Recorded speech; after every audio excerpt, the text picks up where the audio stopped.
All right, David, it's your second year pro in North America. Another camp here with the Blue Jackets. You know, you're halfway through the preseason. How do things feel for you at this point? You getting more and more comfortable as time goes on?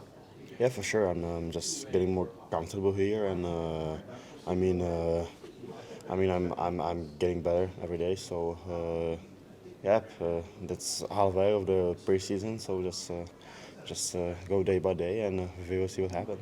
How's it feel with the young guys in that room? Denton Mateychuk is another guy that you were drafted in the same draft as him, and he's had a very impressive preseason as well. So you guys kind of bouncing off each other, I guess, in that way. There, you're doing good things, he's doing good things.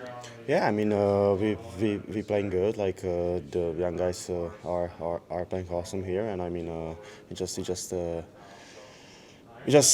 want to play the game, you know. We just want to play every game, every shift. So good for us to play like that and get some minutes on the eights. You obviously want to win games during the preseason, but it's not all about wins and losses, right? You're trying to work on individual things during these games. So a game like this one tonight against St. Louis, you're trying to prove yourself to the coaching staff here, to management here. But are there other things in the game that you're looking to do just for your own self? Yeah, I mean, yeah, for sure you play on yourself, but I mean you still play as a blue jacket. So we just want to win the game. That's it. We are here. That's our job to win a game. If it's preseason, if it's like the first real game, it doesn't matter for us. We just want to play and win.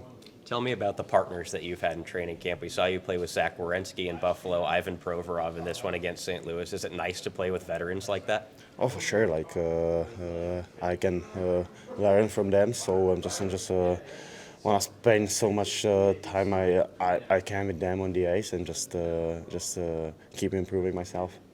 About the systems here that the Blue Jackets are playing now. I talked with Adam Boquist the other day, and he said maybe it's a little bit easier this year. Like he knows where he has to be all the time. He doesn't have to worry about where he has to be or think about it. Is it that way for you right now, where you have a good understanding of what you're trying to do out on the ice, and I guess working as a 5-man unit or a 6-man unit?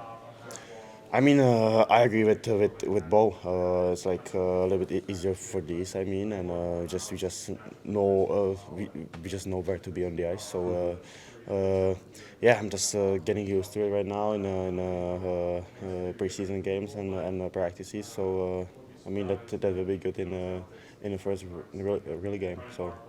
Is there a reason for why it's easier for you? Like, can you pinpoint something that why it makes it easier?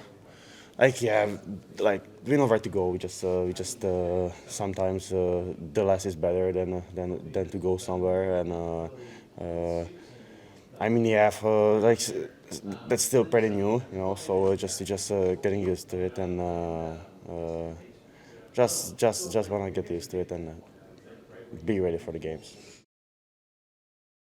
All right, Matthew, just tell me what the recovery process has been like for you and getting back on the ice here for Blue Jackets training camp, what it means to now be back on the ice officially. Yeah, it's been obviously took longer than we expected. It's sometimes that happens, but the good thing is the timing was decently okay. You don't miss any games, and it's during the off season, so you can really take the time to make sure you're okay and get back to work. And we knew it was going to be tight coming into camp, whether I was going to be day one or when I was going to be ready for day 7, day 8, sometime that way. So it turned out okay, pretty much on timeline. So it's nice to be back though and finally get some games in. Have you ever had to deal with anything like this before? I've had injuries that have setbacks like that. Not really, but again, it just it's not anything went wrong. It's just one of those things that took more time than we thought and had to approach it from a few different ways, but now it's all good and it's ready to go. So Getting back on the ice, do you feel like there's any adjustment process, or are you in pretty good shape and you're just able to skate with the rest of the guys, or are you out there breathing a little harder? no, the first week of camp I was skating by myself, but I had 2 coaches with me on the ice, so they were giving me some pretty good practices, and I was getting, I think it was just a matter of making sure that since it took longer than we thought, we just wanted to make sure that everything was fine, ready to go, but also a little bit of that conditioning too. I mean, like I said, the timing was decent because you can take care of it during the summer, but you don't get that as much work as you'd like during the off season. So it's a little bit of a trade-off, but I think everyone handled it great, and I feel ready to go. You've been here for a little while now, so I guess you're a veteran in that Blue Jackets dressing room. How's it all come together with some of the new guys? And there's obviously a lot of young talent in there now, too. Yeah, we definitely have an exciting team. Added some awesome pieces, just on the ice, but off the ice too. Everyone's been getting along really well, and we're excited. We're excited with what we got and what we're going to build this year. And with Pazzi taking the reins and leading us down the right path here, I think everyone's on the same page and super excited to get going here. How do you like Pascal Vincent as a coach? You've been in that forward group and he's dealt with the forwards, but now that he's a head coach, does anything change with that? I know, the assistant coach player relationship is a little bit different than the head coach player relationship. So have you noticed any differences so far? It's tough to say. I mean, obviously now he's head coach, so he's got to, it's his team, it's his way of doing things. But the one thing I notice is he's very direct and very clear in what he wants and what he's asking us to do, and there's no gray zones, right? Pascal is very upfront about what he wants, and it's very clear. And if you don't do your job, it's on the player. There's no gray zones. So, yeah, I mean, it's been very, very fun to work with him so far. Practices have been high pace, and they've been tough, but they've been also very productive in putting our systems in place and all that. So, like I said earlier, it's really exciting. You talk about those no gray areas there, and I guess you'll find out for the first time in this game tonight. But I've talked to Adam Boquist, and we just talked to David Jiricek about it, that they feel it's maybe made things easier. Like everybody knows where they're supposed to be on the ice and when. So do you kind of feel that, or will it take this game to fully understand that? Yeah, it's like anything. It's going to take a little bit of time, but I think it's going to make certainly the process easier to figure that out, because our systems change and we're change some stuff, and we're going to make mistakes sometimes, but I think they're pretty dead on in saying that it's going to be a little easier to figure it out there in our D zone. I feel like it's a lot clearer, it's a lot more compact. So I've like just the few practices that I've been in, and we've been able to do that. It feels easier to figure out once sometimes we get stuck in there. It seems like it's easy to figure out where we go from there. So. Yeah, I'd say they're pretty dead on. With the offseason additions that you guys made brings competition, and I think among us media members, we look at the bottom six and the D-core, and there's a lot of competition there. So how do you feel about it? You get a little bit of a late start here on training camp, but you feel maybe you thrive in situations like this?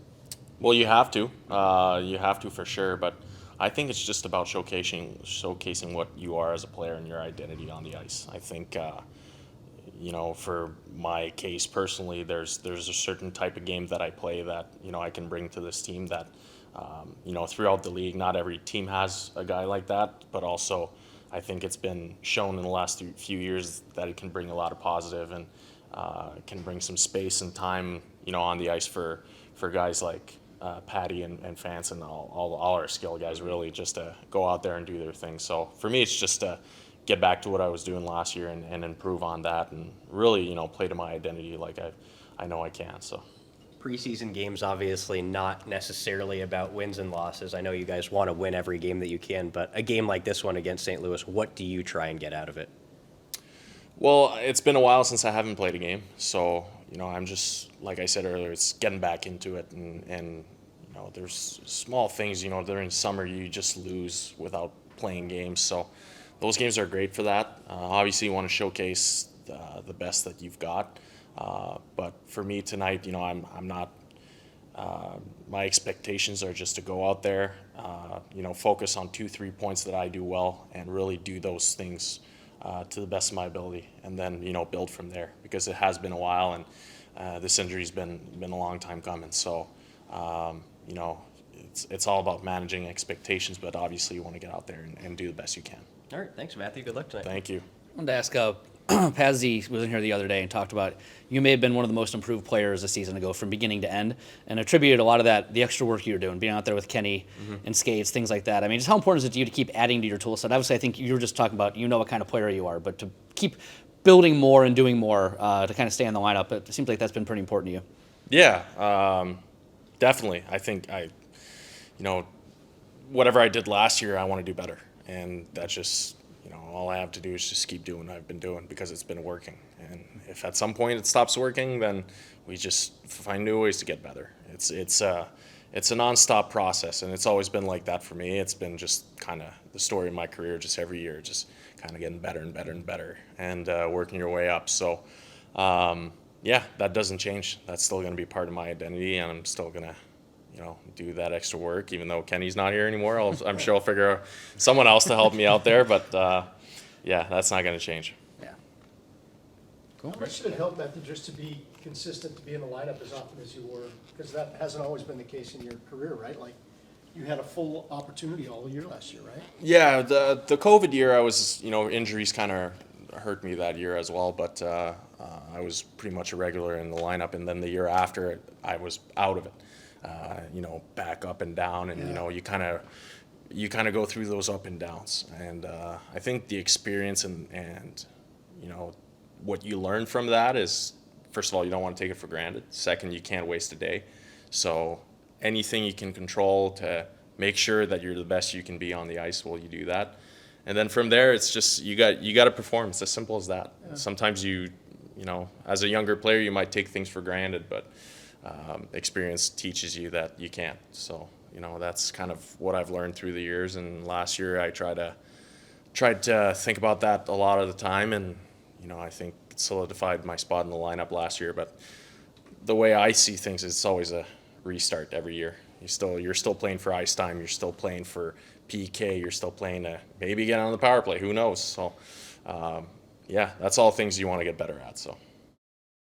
Mathieu, we've been talking about him quite a bit this camp, and probably for good reason. You would think that he would have to get like a top 6 role to be able to stay here, because you wouldn't want him sitting down too much as a young guy. Just how big of a challenge is it for a guy like that to come in here and try and land a spot, A, and then B, is he close to that at this point? Well, he's certainly making a case for himself. I don't want to rule him out. But I have a few images in my head and a few memories. Like Josh Morrissey would be one of them in Winnipeg. High prospect, tremendous skills. Guy spent 3 years in the American League, World Juniors, and then 3 years in the American League. There's a huge value to not progress too quick in your career. We don't want any of our players, we don't want them to make the jump too quick, and they have to adjust their style with limited ice time, and they develop that like 5, 6, 7 defensemen when we think it could be a 1, 2, 3. It's like if I'm baking a cake, right? Mm-hmm. And it's a beautiful cake, right? Like 6 layers and everything. Do you like cake? Yeah, Cake Boss. You're the Cake Boss.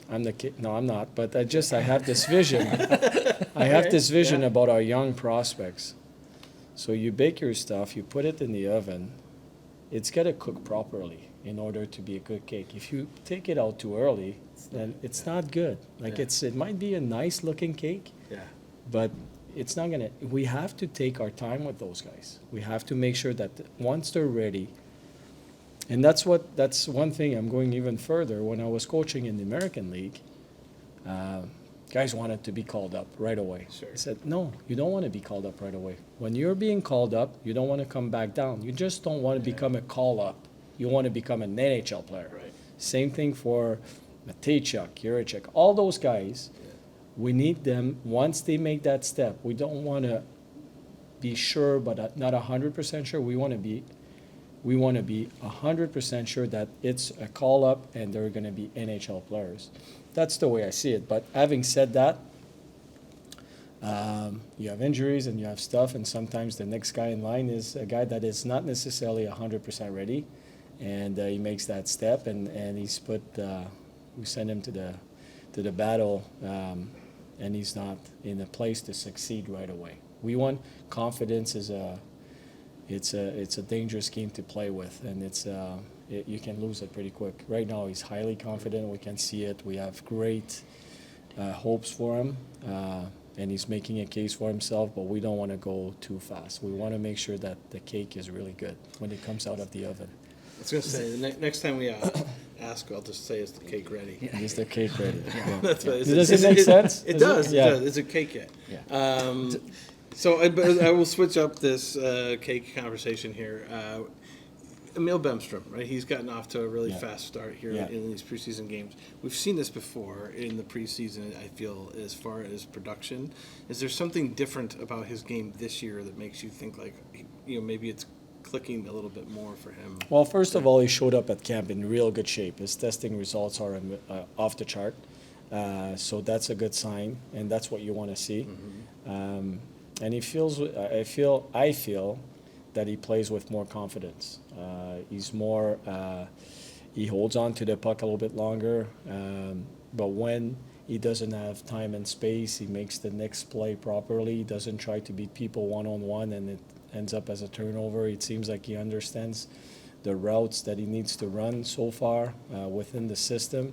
But his intensity, the last game, Patty's first goal, that's a good breakout to a good forecheck. That, like, we did a lot of good things in a row, like small actions that led to a goal, but he's the one forechecking hard. On the right corner there. Yeah, and then Marchie was second quick, and then Patty was right there in the slot. It's just not, it doesn't happen by mistake. The hard work was done by Bemer on this one, and so that's what he's been doing so far in practices and in games. And by doing the right thing over and over, what happens is your confidence grows and you feel good on the ice. So he's having a real good camp. Yeah. I mean, I've heard about Bemer in the past and how good he was when he was younger, and we didn't quite see it here. Sure. But now we're seeing a guy that can play. So that's good for him, good for us. Yeah. On the cake front, then, does that require you're talking about you want guys who are ready. Does that require you as the NHL head coach now to be sometimes maybe a little bit patient with guys that maybe you look at a Jiricek or a Mathieu, just for examples, and you see, man, there's just so much skill there, but I'd love to have them here, but I have to be more patient because I know what's best for them is them taking that extra time. Yeah, so some of those guys you think, I see it this way. I see it from an organization's perspective where you think he might be your right guy right now, but you have to remember that the NHL season is there's different steps to it. The early part is training camp and early season. That's one, and then from there there's a little dip. All the teams, like, the excitement is going away a little bit. That's mid-November to Christmas. Then there's a little hype, New Year's Eve games and all of that. And then second half, you see the NHL becomes more like the NHL. But the biggest one is after the All-Star break. Now it's a sprint, and everybody's pushing hard. All games, they're always hard, but it's, you can tell. The teams are fighting for playoffs. Teams are fighting for playoff position. Teams are, I'm sorry. They're positioning themselves, so it's hard. And that's when, you're excited about a young player, and it's all great. But when it's crunch time, we put those guys in a position not necessarily to succeed. So we have to have a long-term vision. And, Jarmo is such a brilliant hockey man. When you look at his past, he was a scout. He's been all through the steps to become a general manager. He knows all of that, and he's the boss at the end of the day. But that's my vision. We might get excited about a player, and we should be, but we don't want to put them in a position that, it might be good at first, and eventually it's not so good because the development is not there. Those guys need to play. I mean, there's no replacement of playing hockey and be put in position. So do you want a guy that plays, 12 minutes a game or 15 minutes a game, or 22 in a lower level and touching the puck and having a role of a leader and top line or top pairing and power play and PK, which those guys wouldn't have necessarily here? I think the answer is right there. You want to keep building and building. We don't want them to be,